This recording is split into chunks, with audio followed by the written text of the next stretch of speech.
It is 1 o'clock and we are going to get started for our October community of practice call, if you can believe it. I feel like we were just here, less than 30 days ago. I just feel like these months go by very quickly around here, don't they?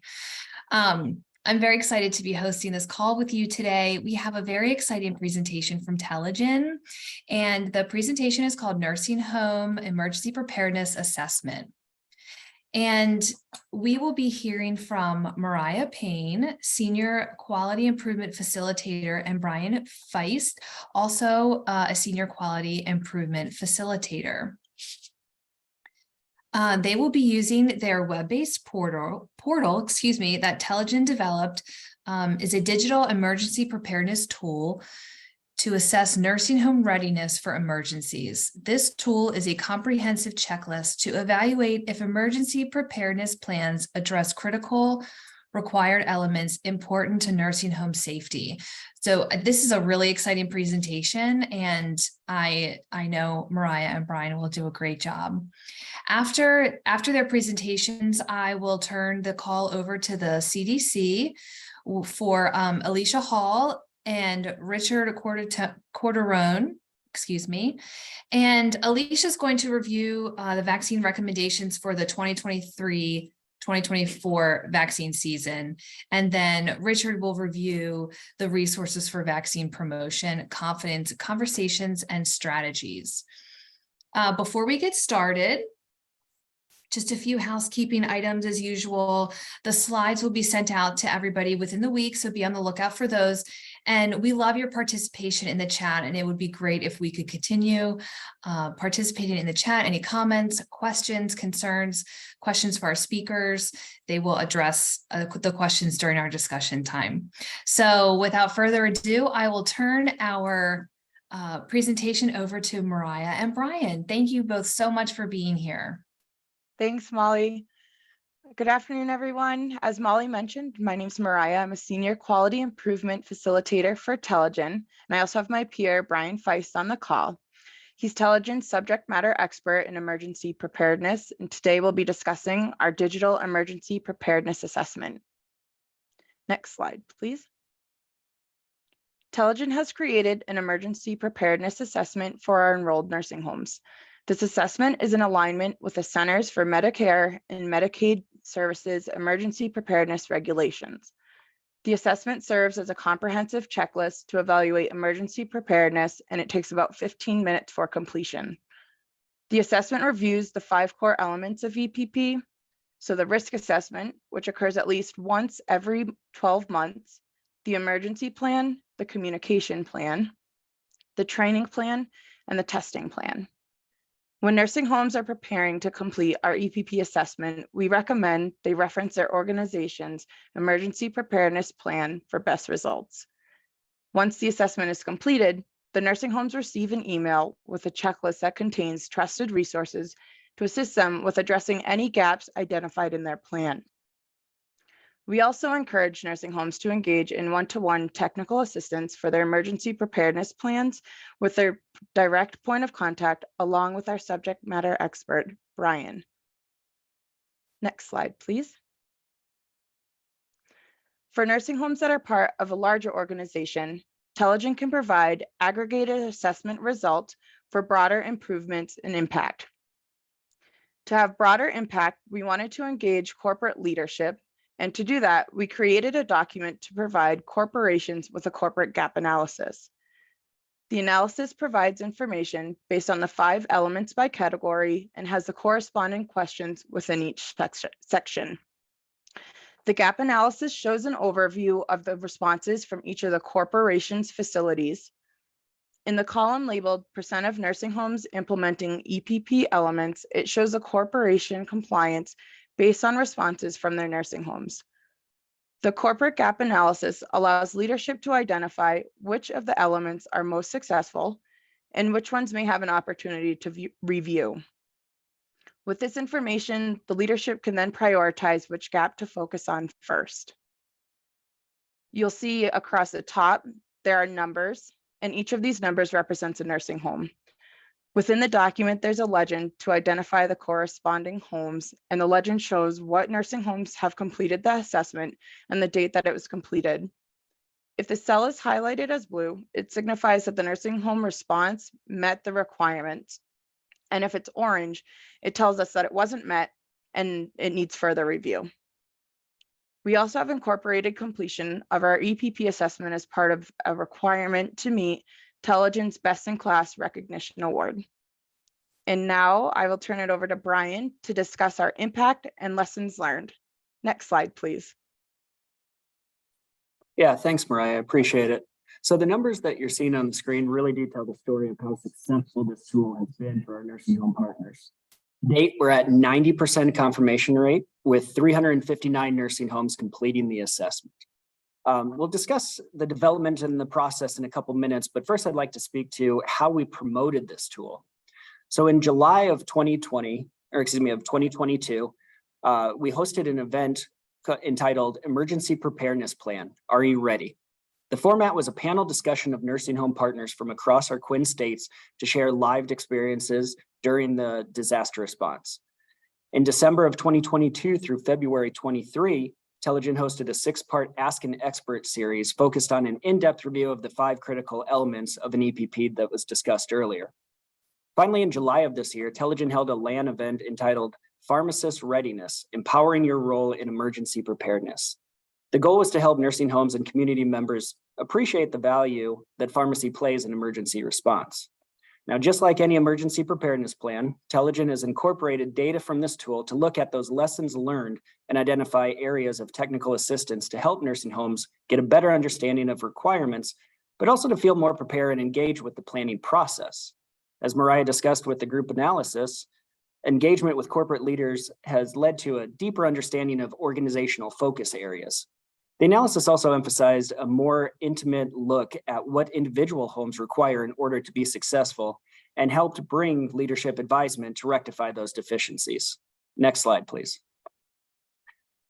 Next, I want to highlight areas of opportunity we've seen with utilization of the tool. As I'm sure no one on this call is surprised to hear, workforce shortages are the biggest barriers when our team started to investigate categories with low compliance. Most notably, in the emergency plan and the training plan, the questions that were addressing staff's knowledge of individual roles and responsibilities related to EPP. Now, this allowed us to target onboarding procedures for new hires, but also transition into discussions on what type of ongoing training is taking place for the more seasoned employee. Now, continuing with that idea of staffing shortages, we can appreciate that rarely do we encounter an organization that has a role specific to emergency coordinator. Most of the time, the people in charge of the organization's EPP are life safety, risk management, or even maintenance directors. And clearly there's some common links between these two roles, or between all of these roles under the Emergency Preparedness Plan. However, the day-to-day operation of their titles doesn't account for that robust training opportunity that the program needs to be put in place successfully. Throughout our technical assistance offerings, partners have also commented that leadership attendance and engagement is notably lacking. And this is a significant blow to implementing a plan. If you don't have support from leadership, the boots on the ground aren't going to know what to do in understanding the ideas behind the emergency preparedness plan. And obviously, this also affects their roles and responsibilities. The tool also identified that many organizations do not have an after-action review to accompany the live drills or event. This is yet another example of a process improvement that's dedicated to communication. We further investigated that to find that for those organizations that said they do incorporate an after-action review, it became clear that many of them don't have a process for disseminating that information to the people who will be carrying out these duties. Another example of technical assistant opportunities is engagement with critical infrastructure. And there seems to be a fairly strong bond with EMS and to some degree with emergency management coordinators in the county. However, we noticed that a lack of communication with public works was significant. And this is important because generators are the #1 most requested resource during and after an event. But we also took it a step further to look at what about clean water, accessible roads, dietary needs, and pharmacy.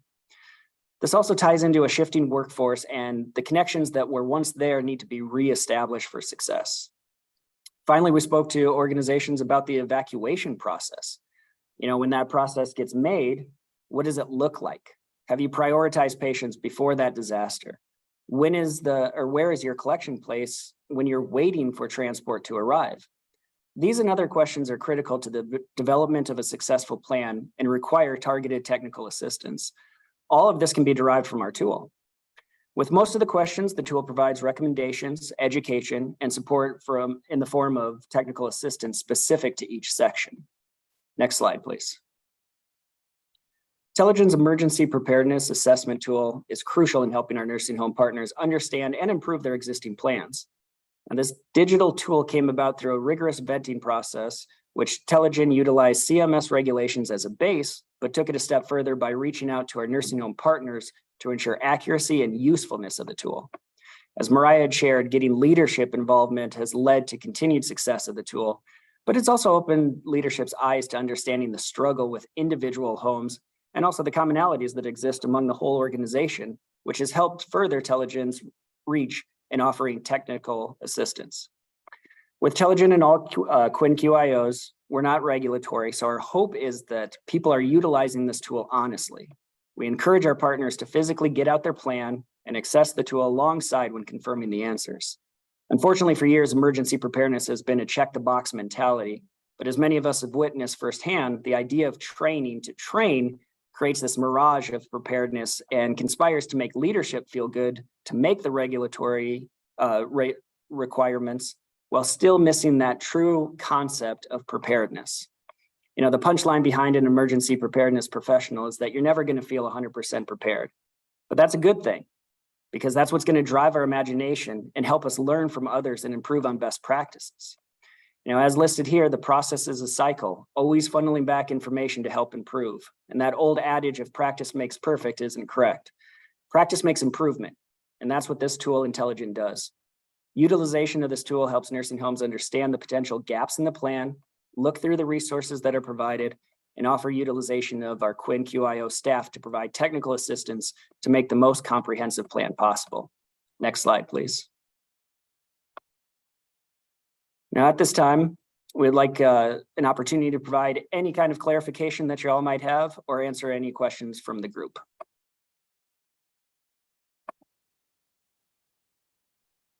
Hi, Brian and Mariah, it's Colleen. I just wanted to say my favorite part of site visits has been the really innovative things that I've seen in the visits. And as you know, we were impressed with your emergency preparedness work, which is why you're here today. So thank you so much for agreeing to come and present to us. Yeah, we definitely appreciate the opportunity. And again, this is a learning platform. So anything that we can help provide and anything we can take from y'all to make our plans more improved is definitely a success.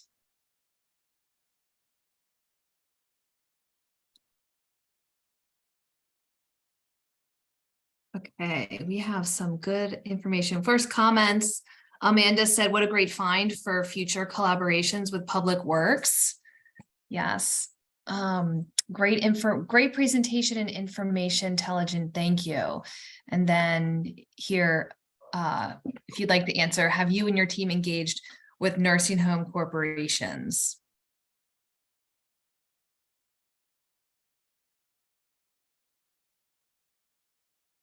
And Chris just wrote in, could you discuss more about the actual process? Is it the facility does a self-assessment and then you act upon their responses? So Brian or Mariah, if you could answer. Yeah, I could field that, and Mariah, please feel free to chime in. So the process usually looks like, as Mariah talked about, the best in class. It's one of the requirements to fill out the emergency preparedness assessment. And doing that, again, a lot of our partners from our portal are going to be the ones filling it out alongside the maintenance director, risk management personnel, whoever's in charge of those, life safety events. And as they go through it, again, hopefully they're getting out their plan to identify each area of those 5 critical regions and answer the questions honestly, and then look back at what was answered either no or unsure. We send out an email that once we get all those answers that gives, some resources to help them change those no's to yeses. But alongside that, we always offer the opportunity to get in contact with Telligen to take a deeper dive into what that is. A lot of times, as many of us know from taking NIMS courses or ICS courses, they're very dense and we don't have time to read through a 17-page paper to find one answer that we're looking for. So there's a good conversation that flows out of it, as well as areas that they've identified within their plan. They reach out for those specific targeted technical assistance opportunities that we provide. Thank you. This seems like just a side comment here. From my experience, emergency preparedness plans seem like such a daunting task, and it's very overwhelming to kind of think about all the different factors that go into your plan. But you've made it so, you've broken it down and it's easier to understand, and maybe doesn't seem so overwhelming. But if you could just get started and going, it's, the benefit definitely outweigh the risks. That's one area that we've seen a lot of opportunity, especially now with the ending of the PHE and a lot of shifting around with that emergency professional position and understanding how to run a tabletop. And that's something that the tabletop does, because we look at the process rather than the actual plan itself. And so we can take those little, the communication plan, the evacuation plan, and do those bite-sized learning opportunities to get a better engagement and also understanding of how the plan works in full. Yeah, that's a really good, where I used to work, we had a nuclear plant that was close to our county. And so tabletop events were held, and like you were saying, I mean, just like going through the motions, and you had to take them seriously, and all the community partners were involved. It was just a great way to kind of get to know everybody, all of your community partners, but also really try and demonstrate, what would happen in case of an emergency. It's so important, and you guys do a great job. Okay, so Shannon says, can you explain a little more in depth how you have worked with corporations? Absolutely. Thanks, Shannon, for your question. So oftentimes what we'll do is we'll reach out to the corporate leaders at the corporation and show them kind of like a diagram of what the overview looks like. And once we've had that discussion, we then talk about how we can get their nursing homes to become engaged. So sometimes we'll set a date. Hey, can we have all of our nursing homes completed by this date? And when we receive the feedback, we have a portal and it'll give us the information, and we're able to pull that report. And once the nursing homes have completed the assessments, we can see the percentages to help identify which areas of the emergency preparedness plan may have an opportunity for further review. The corporation can then decide whether they would like to take it where they're doing a big education for all of their nursing homes, whether we want to really hone in and help provide one-to-one technical assistance with a specific nursing home. And then we kind of go from there. But we do, as Brian mentioned, with the actual assessment, we offer for nursing homes to do it independently, or we can schedule an on-site in-person visit or virtual visit to kind of go through all of those steps and then target that one-to-one TA. Thank you. Amanda asks, have you encouraged nursing home collaboration with local libraries? She knows a lot of local libraries work with communities to determine resources and assist during disasters. The Medical Library Association actually has a specialization called Disaster Information Specialist. That part is actually new to me, with the idea that the Medical Library Association has that designation, which is fantastic. But I think the more broad question there is that when we sit down with groups and start going through the hazard vulnerability assessment, that's when we really start to understand the community better and address those needs for evacuation, places to shelter, additional businesses and organizations that have a vested interest in the success of the community coming together to utilize what powers that they have to help get through that disaster and encourage into that response phase too. A lot of times the recovery phase gets lost in what's going to happen next. You know, after going through something very traumatic and devastating, that follow through kind of gets lost within the plan. And that's something that needs to be brought in the beginning of the planning. Oftentimes I say the planning process is more important than the plan itself, because that's when you get a better understanding of resources, especially, you know, those critical resources that others have become preferred vendors on. How do we make space? How do we get the things that we need? So there's a lot of conversations that happen just in the planning process itself. But I appreciate that information about the disaster information specialist, and I'll definitely be taking that moving forward. Thank you so much. Does anyone else have any questions or comments? I feel like we've all kind of like lived and executed our emergency preparedness plans, you know, for the pandemic. It was just kind of surreal. But does anybody else have any questions, comments, concerns? One thing that I do want to bring up too, and thanks to Trish for reminding us. So the assessment is focused solely on nursing homes. As we've presented this in different venues and different opportunities, we've also had a lot of other healthcare disciplines reaching out for an assessment similar to this. Assisted living, home health, hospitals. And we've actually worked with a lot of our home health agencies to form a plan specific to emergency preparedness for them. So the same idea, about a 15-minute assessment, you go through yes, no questions, you get resources, you get the support of your QI. We're able to jump in and help from that. But as time goes on, we're seeing more need for this. And I think that that's something that needs to be on all of our radar. We've been in a pandemic for 4 years, and yet we're still seeing this need and appreciation for disaster response, disaster mitigation, disaster preparedness. And that's something that all of us on this call can offer our partners. Yes. A very important topic for sure. We really appreciate you coming on today to talk about this preparedness. It really is such an important topic. And oh, I love your Wordle. Not Wordle. Your what's it called? A word cloud. All right. So this is done. We've had our open discussion here. So now I'm going to turn it over to our colleagues at the CDC. And excuse me, I'm going to stop sharing my screen, and they will be advancing their own slides. So I would like to turn it over to Alicia and Richard. Great, thank you. Alicia is going to kick it off, but I want to make sure you see the slides. Yes, we can. Great.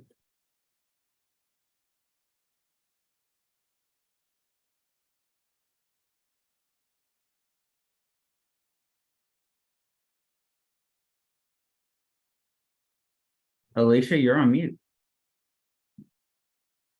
Oh, thank you, Richard. I can only handle one button today. Apparently, this is not this is not a good foretelling of this presentation. Hopefully, it's only up from here. So Richard and I will be talking about the fall and winter respiratory virus season. I'll be talking about the vaccination recommendations, and Richard will be talking about vaccine confidence and demand. Next slide, please. All right. So in terms of the recommendations, I'll be talking about COVID, RSV, and flu. In that, I'll be talking about the bridge access program specific to COVID. And this is really going to speak to staff vaccination, not as much resident vaccination, since for the most part, the bridge program likely won't be necessary for residents. Then a bit more about RSV vaccine and shared clinical decision making, since this is a bit nuanced. Also, don't want to forget, just because it's respiratory disease season, that there are other routine vaccine recommendations, particularly pneumococcal. And then Richard will go into the vaccine confidence and demand realm, talking about concepts, strategies, engaging patients and communities, as well as resources. Next slide. So at a high level for the fall and winter, CDC recommends the following: that everyone ages 6 months and older receive flu and COVID-19 vaccination. Not as relevant for this population, but for your awareness, infants, some young children, and pregnant persons receive RSV immunization routinely, and that older adults receive RSV immunization using shared clinical decision making. Additionally, as I mentioned, it's important that people stay caught up on all recommended vaccines. So when patients are getting their vaccines, offering all routine vaccines that are due, and we'll talk about co-administration in the coming slides. Next slide. All right, so for flu, we'll start there. 1 dose is recommended. For the younger kiddos, of course, it gets a little more nuanced, but for this population, 1 dose is recommended. For people ages 65 years and older, high dose inactivated, recombinant, or adjuvanted inactivated vaccines are preferred. So we get the question a lot, what if these vaccines aren't available and you only have the standard dose unadjuvanted flu vaccines? So the recommendation here is do not miss the opportunity to vaccinate. If one of the preferred vaccines is not available, use another age-appropriate vaccine. Also get the question a lot, what if the person already received a standard dose vaccine, either because the preferred vaccine wasn't available or even by mistake, do they need another shot? So the answer is no, just 1 dose is recommended per season. So even if the person received a standard dose and it was intended that they get one of the preferred vaccines, this will still provide protection, and we don't recommend that they get another dose. In terms of timing, now is the time to get a flu vaccine. So for most people, September and October are generally good times to get a flu vaccine. Right now, seasonal influenza activity is low nationally, so getting the vaccine now before flu activity is high is critical. But it is important to know that if vaccination does not occur in October, vaccination after this time can still provide protection. So we recommend to continue vaccinating as long as flu is circulating. Next slide. All right, COVID. Finally, some simpler recommendations. I think we've been waiting for this for a while, and we're not as simple as we could be, but we're definitely getting there. So 1 dose is recommended. I think there might be someone off mute if everybody wants to check their lines. And so 1 dose is recommended. There is a caveat. That's where I mentioned it could get a little simpler.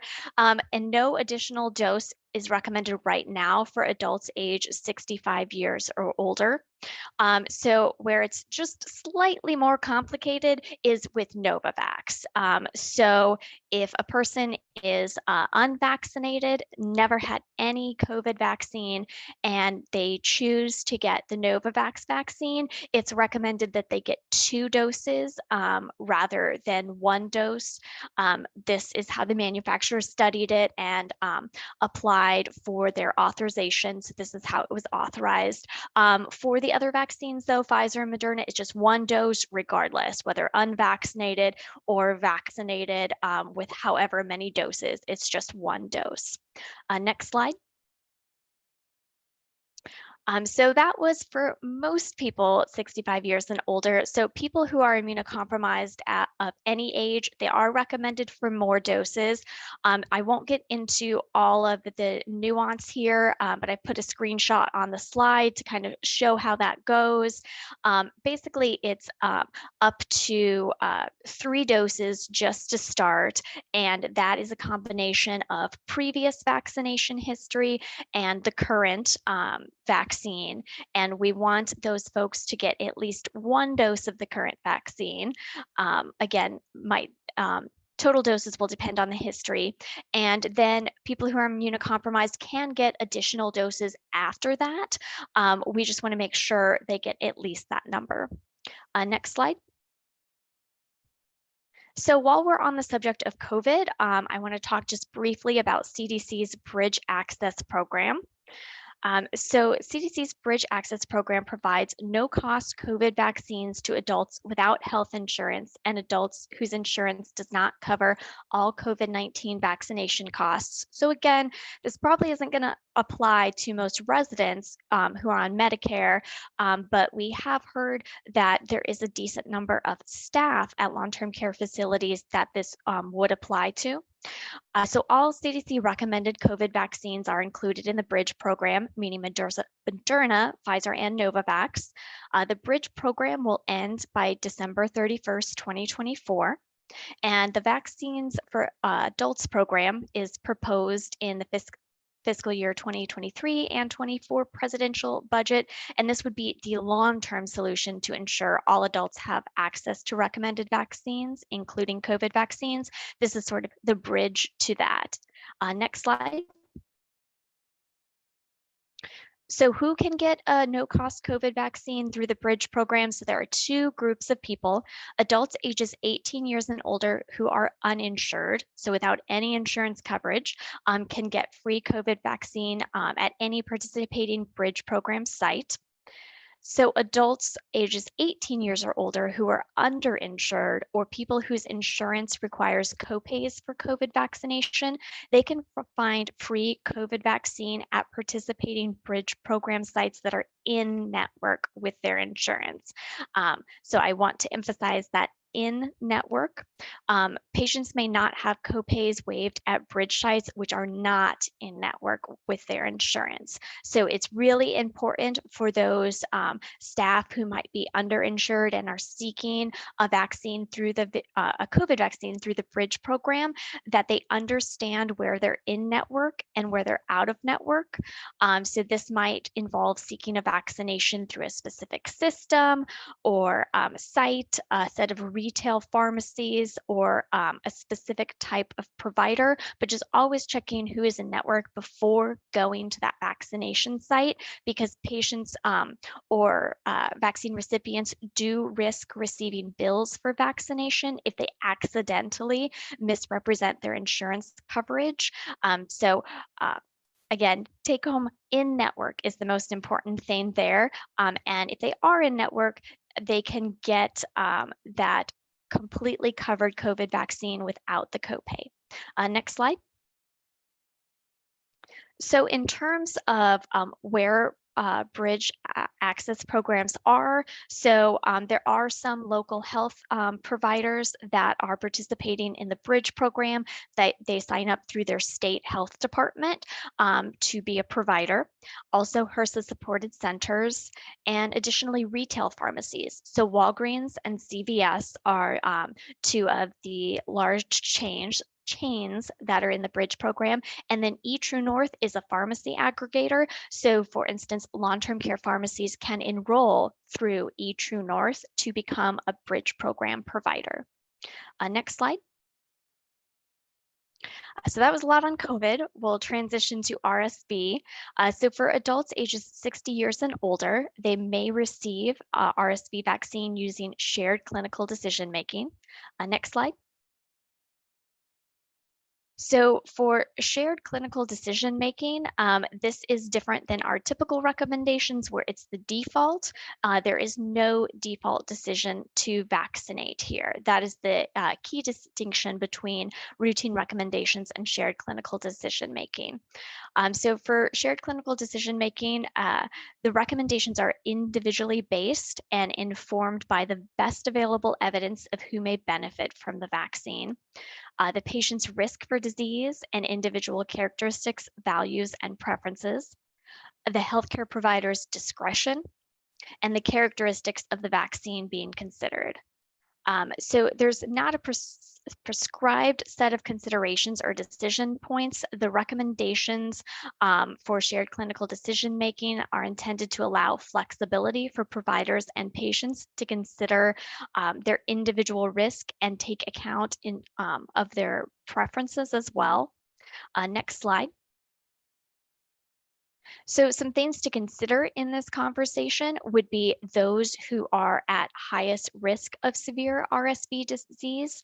So first, based on underlying medical condition, so lung disease, congestive heart failure, moderate or severe immune compromise, diabetes, neurologic conditions, kidney or liver disorders, hematologic disorders, and other conditions that might increase the risk for severe disease that can be considered on a case-by-case basis.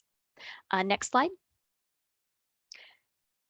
And then there are other factors associated with increased risk of severe RSV disease, including residents in nursing home or other long-term care facility, frailty, and advanced age. Next slide.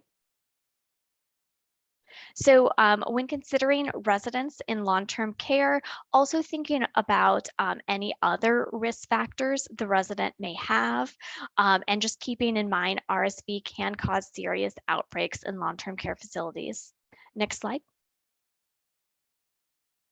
So just a note on frailty, there is no consensus definition when thinking about frailty.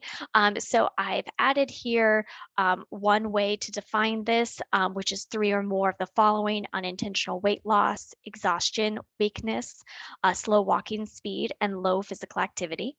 Next slide. And then rounding this out, advanced age. Again, not an exact definition of advanced age, but just sort of keeping in mind when having this conversation that RSV incidence increases as age goes up in general, and the highest rates are among those ages 75 years and older. Next slide. All right, so there's obviously a big focus on flu, COVID, and RSV for this season, but we don't want to forget about our routine vaccines either. So just emphasizing here to keep in mind the regular immunization schedule and the recommendations for your patients. Next slide.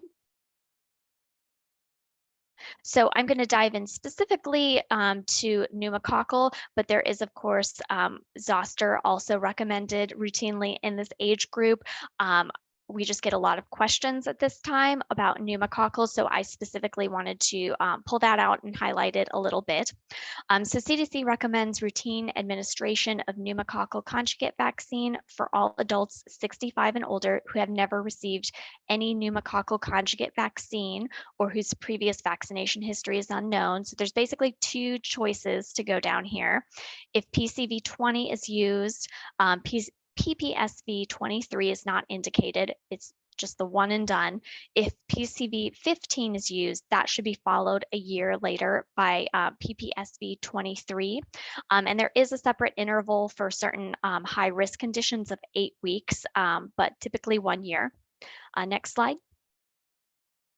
And this is just a visual of that recommendation that I added in there, but I won't repeat the same recommendation.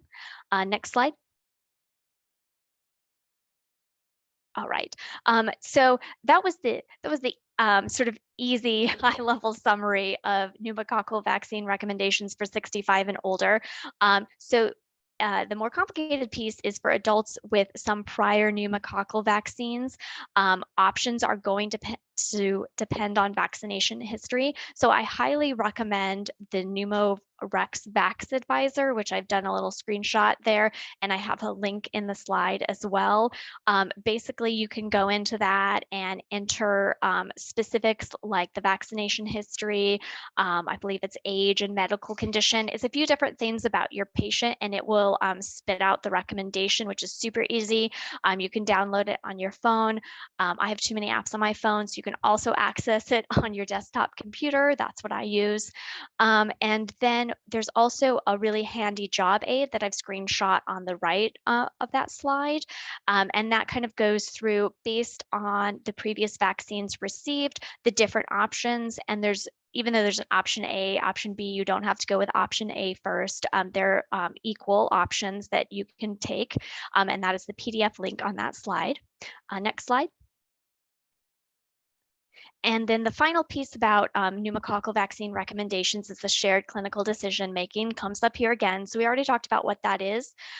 So based on that, adults 65 years or older have the option to get PCV 20 if they have received PCV 13, but not 15 or 20 at any age, and PPSV 23 at or after the age of 65 years old alone. So there's also a job aid for that and different considerations that you might think about when having that conversation as to whether this would make sense for your individual patient. Next slide. All right, so I'll wrap up here with co-administration. I know there's been a lot of confusion about this. So flu, COVID, and RSV vaccines may be co-administered or given at the same visit. And I would also extend that statement to other routine vaccines as well. So co-administration of these vaccines might be especially important when the patient has risk factors for severe respiratory illness, and there might not be another opportunity to vaccinate with all the recommended vaccines in the near future. So those would be considerations for why you might want to go ahead and co-administer all of those vaccines. So to optimize protection for the fall, providers should consider offering patients all recommended respiratory virus vaccines during their current visit. Patients should be aware that they may experience more side effects like fever or fatigue if multiple vaccines are given together, but these side effects are generally mild or moderate and go away in a day or two. In terms of the evidence, current evidence supports safety of co-administering flu and COVID vaccine. There are fewer data on co-administering RSV vaccine with other vaccines. However, in clinical trials, co-administration of RSV and flu vaccines was deemed safe for patients at high risk of becoming seriously ill from one of these diseases. The benefit of timely protection from co-administration is likely to outweigh any risk of increased side effects. However, if the provider is confident that there'll be other opportunities to vaccinate the patient and the patient prefers to get the vaccine separately, there's no minimum wait period between these respiratory virus vaccines. Really, the most important thing is to get all of the recommended vaccines in a timely way to protect against these diseases. Next slide, and I will hand it off to Richard. Great, thanks, Alicia. Several of you, many of you may have participated earlier this year in our vaccine confidence boot camp that we hosted with our colleagues at CMS. And so you'll remember this. If you did, you'll remember this. But if you haven't, this is really kind of framing the idea of vaccine confidence and how to create vaccine demand. And really how how that relates to all the other work that you guys are doing and all the other work that happens in long-term care facilities. So this is really important and just kind of central to the approach that we take. Vaccine confidence is the belief that vaccines work, they are safe, and they're part of a trustworthy medical system. And that really reflects any aspect of the process. So a big part of building confidence and building demand is helping people understand the system, understand the processes, and understand how it relates to them. And so our communication really aligns and our communication strategy aligns with this approach, because trust is built at every step in the process. So trust is built when we work with professionals, provider organizations, and folks who are giving the vaccines and understanding the science behind the vaccines and the processes. It also extends to partners, those people working at a community level and are really kind of are again helping explain and understand vaccines or health, any health issue, public health issue to patients and community members. And ultimately, the understanding that that happens at the patient level or at the individual level is what drives or defines demand.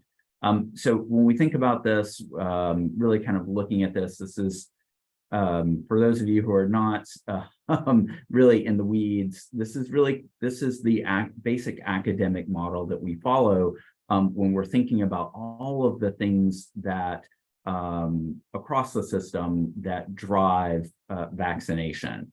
And if you look at this, the thinking, feeling, social processes, a lot of the things that we associate with perception and that individual patient motivation is on the left side. And for all of those things to really have an impact, we have to really focus on the practical issues as well, if not first. So if you think in basic sort of economic terms of supply and demand, we can only create as much demand as supply is available. When we think about supply, we're not just thinking about how much vaccine is available in one place at one time. It's the providers, it's the affordability, the ease of access, all of those systemic barriers or challenges or things that we really need to think about when we're thinking about vaccination. And so as we're talking through this, think about this not only from the point of view of the residents, the patients, but think about it from the point of view of staff and different types of staff and the background that they're coming in with in terms of what they know, what cultures they're from, and what their healthcare knowledge is coming into the conversation. So vaccine confidence is dynamic, and one of the main things to think about in this is that those people, there's probably about 15–20% of the population that's going to really be high demand and be early adopters, and there's going to be a really small number, and sometimes they're disproportionately loud, of folks who are on that extreme refusal side, maybe about 4 or 5%. And everybody else kind of falls in the middle. And when we're thinking about something that is annual or periodic, this concept of a wait and see approach becomes something that we deal with every year. I sort of thinking about, well, hey, September and October are the ideal time to get your flu vaccinations. Well, they're also a really good time to get your COVID vaccinations. But just because you didn't get them in that time period doesn't mean that you shouldn't get them after, because there's still risk and there's still opportunity to reduce the impact of those diseases, both individually and within populations. And as we start to think about how we implement all these strategies and approaches, again, we think of this as kind of a building process. Making sure that things are accessible, that they're easy to get, convenient, beneficial in terms of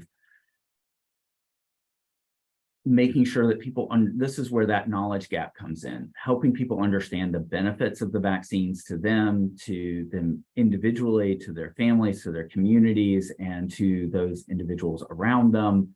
And the convenience. This is where things like the Bridge Access Program come into play, where we're reducing the opportunity costs, the costs that somebody has to have in order to take the time to get vaccinated. So thinking about if you're holding vaccination clinics and you're worried about time off or people calling in sick because of side effects, holding clinics or encouraging people to get vaccinated before their days off so that they do have some time to rest and recover. Those types of things become really important when we're thinking about convenience and removing those barriers to vaccination. Desirability, this is an interesting one where we think about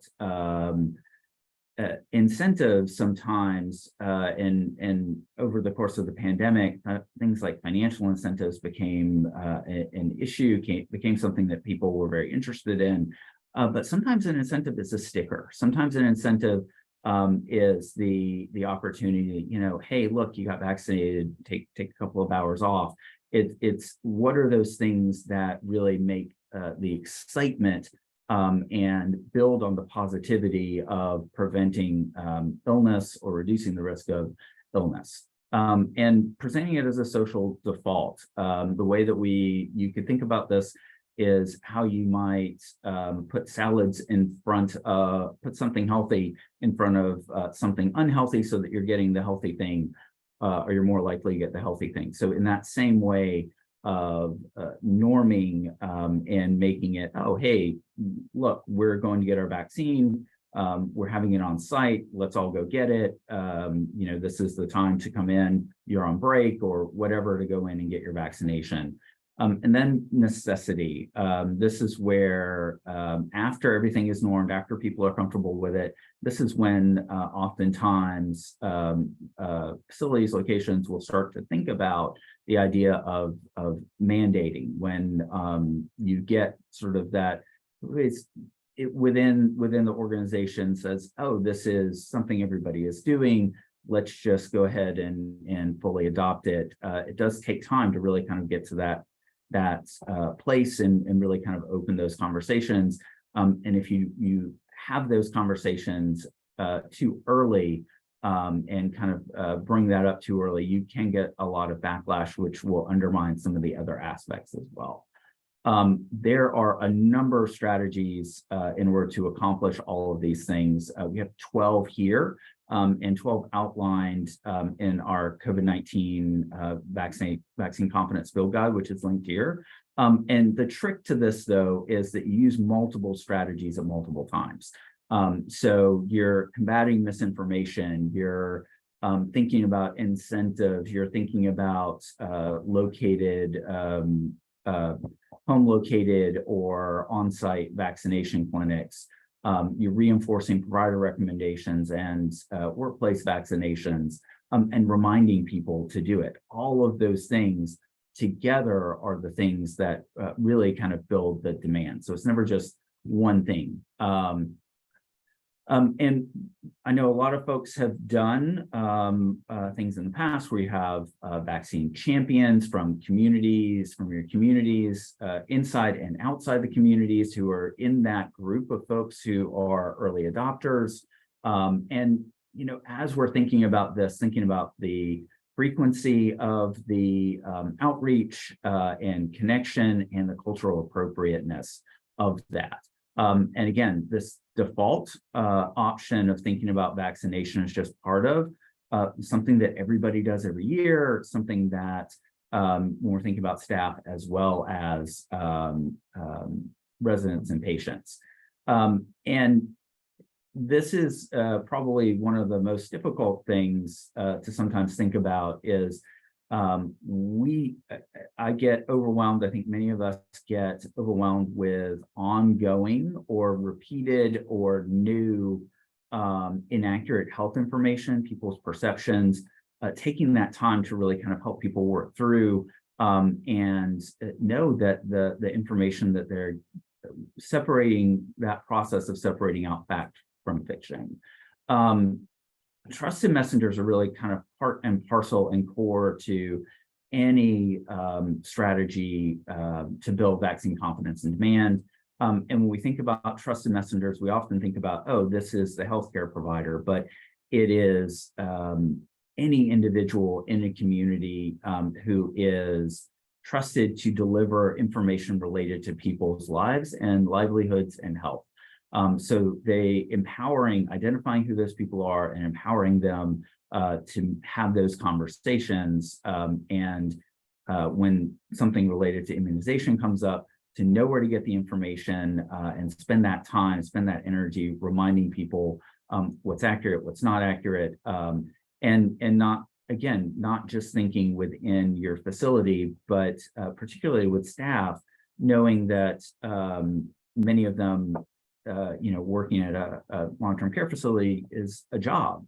And so their health decisions may be influenced by faith leaders, other community leaders, elected officials, and figuring out how to create that feedback loop and that connection with those community members and identifying potentially community members, individuals within your employment group who can serve as ambassadors and messengers in this process. Again, tailoring everything to your needs of your particular community. What might work for one group of residents will likely not work for maybe another group of staff. I do want to spend some time. We've done some research, and I think I don't think any of this will surprise you, as you guys have been thinking about this and rolling out vaccination, having these conversations. One of the really kind of key things here is that not overselling vaccination and not overplaying the potential risk that the disease has. Really kind of breaking that down for individuals that you're talking to. And while we're thinking about multiple respiratory issues and looking at this really comprehensively, individuals are looking at vaccines as individual health decisions. So taking that time to explain the risks and the benefits, and having RSV as a vaccine, as a clinical decision-making vaccine can help facilitate that process. And it's also important to know that I really appreciate our colleagues in emergency preparedness saying this, that the trauma and the challenges of the last several years, we haven't fully normalized everything yet. So COVID vaccine, flu vaccine may be very normalized. COVID vaccine may be normalized to some folks, but it's often still seen as a pandemic vaccine or emergency vaccine. An RSV vaccine is a new vaccine.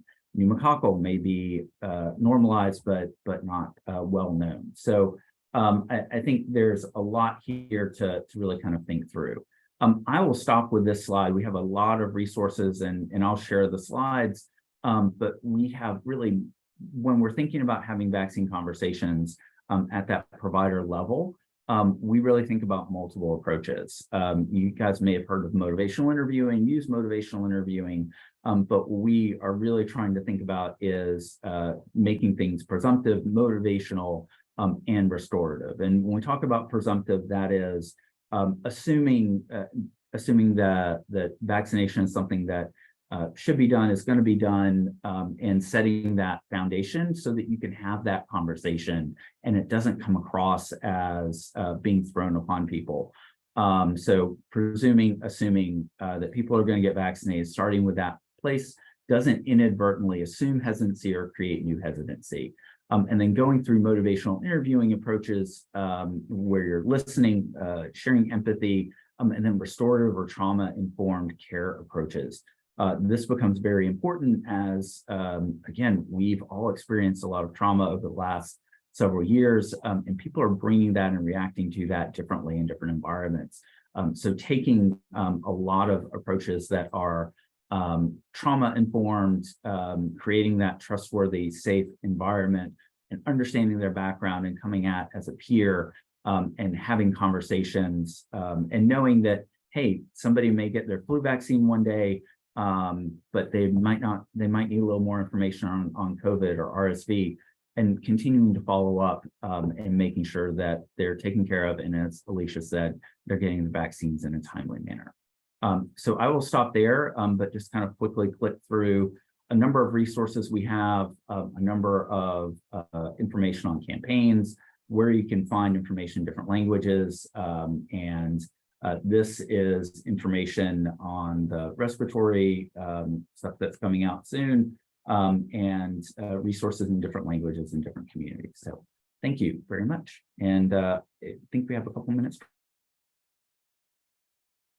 Thank you, Richard and Alicia, so much. That was so much information, great information. And we will share these slides with everyone. I'm going to stop your screen, Richard, if that's okay. And I'm just going to finish, with our last slide just for the date.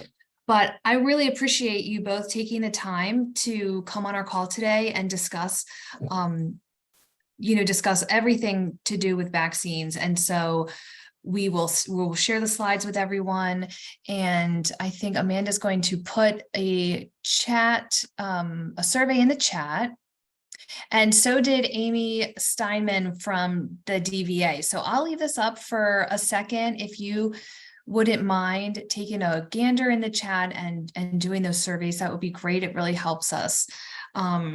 And thank you so much to Mariah and Brian from Telligen, and also a special thank you to those joining us from a break at the iPro site visit. So we appreciate everyone's participation always, and we really appreciate the partnership that we have with each of you. And your work is so important in so many other people's lives, I think, that we even realize that we touch. So have a great day. Join us for our next community of practice call on November 28th from 1 p.m. to 2 p.m. and be on the lookout for the slides in your email. And don't forget to do those surveys. So I'll leave it up just for a second so people can retrieve the survey links from the chat. And I hope everyone has a great rest of the week. Thanks for joining.